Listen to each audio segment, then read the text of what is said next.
Hello दोस्तों, मैं साक्षी आप सभी का स्वागत करती हूँ मेरे चैनल नाइट लवेंजू में, जहाँ मैं आपके साथ फ्रॉम 1000 ईयर्स अगो का 16 पार्ट शेयर करने वाली हूँ।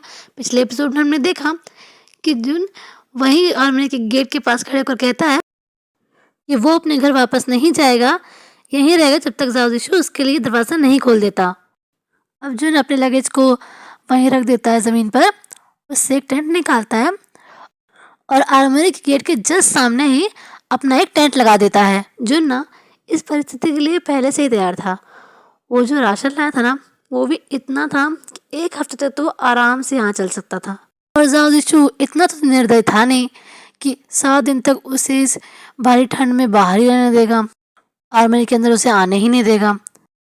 और बाय चांस अगर जाओ दिशु ऐसा करता भी है, तब भी जुन दृढ़ निश्चय कर आया था अपने दिल में कि वो अब वापस नहीं जाएगा, वो यहीं रहेगा। वो बस इस माउंटेन के नीचे जाकर किसी नियरेस्ट टाउन या विलेज से अपने लिए और ज़्यादा खाने का सामान लेकर यहाँ वापस आ जाएगा। अगर जाओशु उसे आर्मनी के अंदर आने नहीं देता है तो उसने ना मन में ठान ली थी कि अब चाहे जो हो जाए वो हार तो नहीं मानेगा। पर इंसान तो सिर्फ ये प्लान कर सकता है ना कि चीज़ें इस तरह से ऐसे जाएंगी, ऐसे खत्म होंगी। क्या होगा, कैसे होगा, वो तो स्वर्ग में रहने वाले भगवान डिसाइड करते हैं ना। सूर्यास्त हो गया और रात उस माउंटेन के शिखर पर बिखर गई। दिन में ही यहाँ पर इतनी ज़्यादा ठंड थी, इतनी ज़्यादा ठंड थी, और रात होते तो और भी ज़्यादा टेम्परेचर लो हो गया।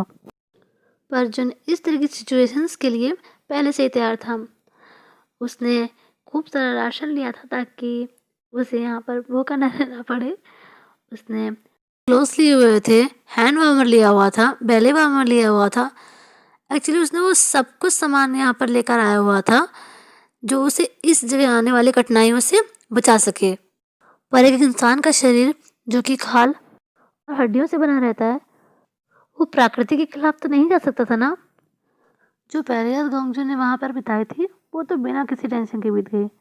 दूसरी रात गोंगजून के शरीर ने कांपना शुरू कर दिया। उसने खूब सारे जैकेट और खूब सारे ब्लैंकेट ओढ़ रखे थे, तब भी उसका पूरा शरीर कांप रहा था। और तीसरी रात उसने महसूस किया कि उसकी पाँव की उंगलियां और अंगूठा, उसके पूरे हाथों की उंगलियां एकदम से ही सुन्न पड़ गई थी, जबकि उसने मोजे भी पहन रखे थे और ग्लव्स भी पहन रखे थे हाथों में। और चौथी रात को तो जैसे कि उसका मजाक बनाने के लिए ही मौसम ने अपना रुख बदला। जो विंड चल रही थी वो नाइटफॉल में बदल गई और अब उस माउंटेन पर एक बर्फीला तूफान आ गया। ये तूफान तो उस तूफान के सामने कुछ भी नहीं था जो गोंगजू ने तब एक्सपीरियंस किया था जब वो यहाँ पहली बार आया था। उसकी जो बॉडी थी वो भी अभी टॉप कंडीशन में थी और वो इस तूफान से कुछ खास आश्चर्यचकित भी नहीं हुआ था। हालांकि अब ये कह सकते हैं कि गोंगजून की जो फिजिक थी वो इन 3 दिनों में बर्फीले ग्राउंड पर सोने के कारण काफ़ी कमज़ोर हो गई थी। गोंगजून उस मैट्रेस पर लेटा बहुत ही ज़्यादा शिवर कर रहा था। उसने एटलीस्ट 5 कंबल ओढ़ रखे थे, थिक क्लोथ्स पहने हुए थे और उन सभी चीज़ों से घिरा हुआ था जो कि उस समय उसे वार्म रख सकती थी। इस समय सिर्फ एक ही चीज़ थी जो उसे उस तूफान से बचा रही थी, वो थी उसका टेंट, जो अभी भी उन तेज़ हवाओं के बीच भी खड़ा हुआ था। ग्रेजुअली वो अब अपनी टोज़ की और अपनी फिंगर्स की फीलिंग को फील नहीं कर पा रहा था, मतलब वो बिल्कुल ही सुन्न पड़ गई थी और वो ना अब एकदम से सिकुड़ कर वो उस मैट्रेस पे लेटा हुआ होता है। उसका कांपना अब और ज़्यादा बढ़ जाता है। उसके जो लिप्स थे ब्लू होने लग गए थे, आँखें अब हैवी होने लग गई थी। हालांकि वो जानता था कि उसे अभी होश में रहना चाहिए। वो अपने मन में सोच रहा था कि उसे बेहोश नहीं होना है, उसे होश में रहना है, पर वो अपनी बॉडी को शट डाउन होने से नहीं रोक पाया आखिरकार। क्या ये सज़ा है उसकी? जैसे जैसे उसका कॉन्शियसनेस खो रहा था, उसके मन में एक ख्याल आया। अपनी पिछली लाइफ में उसने अपने किसी अजीज़ को एक सौगात दी थी अकेलेपन की ज़िंदगी की, सदियों तक सफ़र करने के लिए। तो अभी उसकी बारी थी अकेले मर जाने की इस ठंड में, दफन हो जाने की इस बर्फ़ की चादर में, बिना किसी उम्मीद के कि कल को कोई उसकी लाश तक को भी ढूंढ पाएगा। गोंगजून को नहीं पता था कि तब से अभी तक कितना टाइम बीत चुका है। वो कुछ समय के लिए बेहोश हो गया होगा और इस समय वो ना तो पूरी तरह से होश में था और ना ही नींद में था। जॉन का दिमाग ना इस समय एकदम ही मैस हो रखा हुआ था। वो उस समय कुछ चीज़ें देख पा रहा था अपनी आंखों के सामने, जो कि ऐसा लग रहा था कि जैसे कि उसकी खुद की ही मेमोरीज से आई हुई है, और कुछ चीज़ें वो ऐसी देख पा रहा था जो कि उसकी मेमोरीज से नहीं आई थी। ऐसा लग रहा था किसी और की मेमोरीज की चीज़ें वो देख पा रहा है अपने आंखों के सामने। पर कुछ भी हो, उसकी आंखें जो अपने सामने अभी देख रही थी ना, उनमें एक चीज़ तो कॉमन थी, जाओ इशू। वो उन दोनों ही मेमोरीज से दिख रही चीज़ों में था। जाओ इशू जो कि किसी और की मेमोरीज के हिस्सा है, और जाओ इशू जो कि जुन की मेमोरीज का हिस्सा है।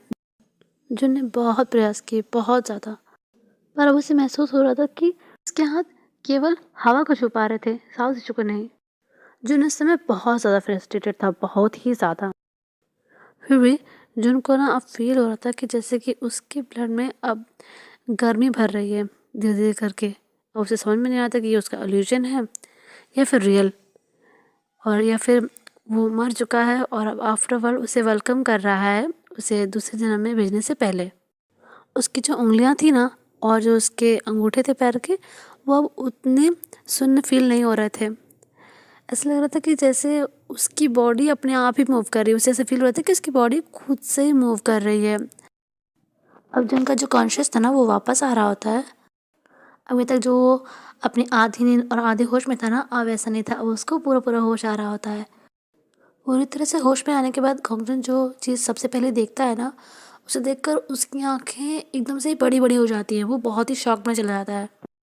उसके सामने ना आर्मरी की वही फेमिलियर हाई सीलिंग थी, स्टोन से बनी हुई, और उसके बगल में जाओ आशु बैठा हुआ था। आशु, उसे नहीं पता था कि ये नाम उसने कैसे ले लिया, कहाँ सुना ये नाम उसने। उसे कुछ भी समझ नहीं आ रहा था कि कैसे ये नाम उसके मुंह से निकल गया। पर जब तक वो सोचता, उसके होंठों से ये नाम निकल चुका था। उसी समय उसने जादू की तरफ देखा, जो कि बहुत ही ज़्यादा शॉक में था जिनके मुंह से आशु सुनकर। जिन ने जादू की स्लीव्स को पकड़ते हुए कहा, आशु, आशु। उसने अपने हाथों को उठाया। वो ना इस समय जादू को छूना चाहता था, उसके गालों को छूना चाहता था, उसके होठों की सॉफ्टनेस को फील करना चाहता था। पर इससे पहले कि उसकी बाहें जादू के गालों को छू पाती, उसने महसूस किया कि उसके आर्म्स की सारी शक्ति चली जा चुकी है। उसकी आर्म्स वापस से बेड पर गिर गई। ऐसा होना लाजमी भी था। उसने इतना सब कुछ सफ़र किया है, एनर्जी तो चली गई ही होगी ना बॉडी की। जादूशी ने तुरंत से जिनके आर्म्स को पकड़ लिया। चिंता पूरे उसके चेहरे पर दिख रही थी। जब जिनको बहुत खांसी आ रही थी और वो ना बहुत ही तेज़ से पैनिक हो रहा था, उसको बहुत दर्द भी हो रहा था।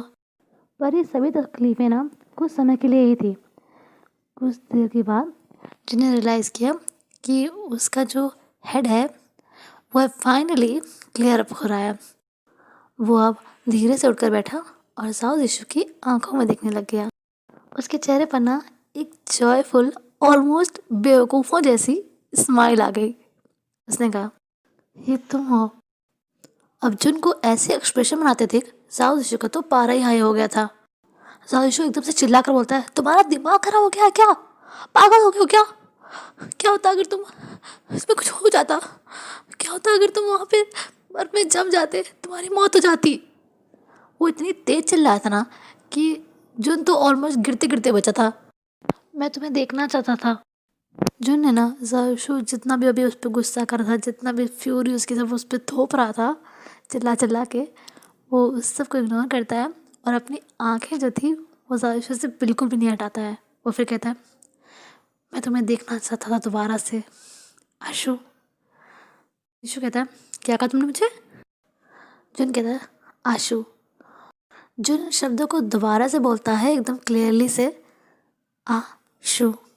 यही कहकर पुकारता था ना तुम्हें वो वैनके सिंह, है ना? ऋषु कहता है, मुझे मुझे नहीं याद, और वो दूसरी तरफ देखने लग जाता है। पर इस बात में कोई संदेह नहीं था कि कैसे उसकी आंखें नम हो गई थी जिनकी बातें सुनकर, कैसे उसकी आवाज़ क्रैक हो रही थी उसका गला भरने के कारण। सावित्री फिर कहता है, मुझे नहीं याद कि उसकी आवाज़ कैसे साउंड करती थी। एंड फिलहाल के लिए इतने गाइस, मैं मिलती हूँ आपको नेक्स्ट चैप्टर में। बाय बाय, जय वेंजू।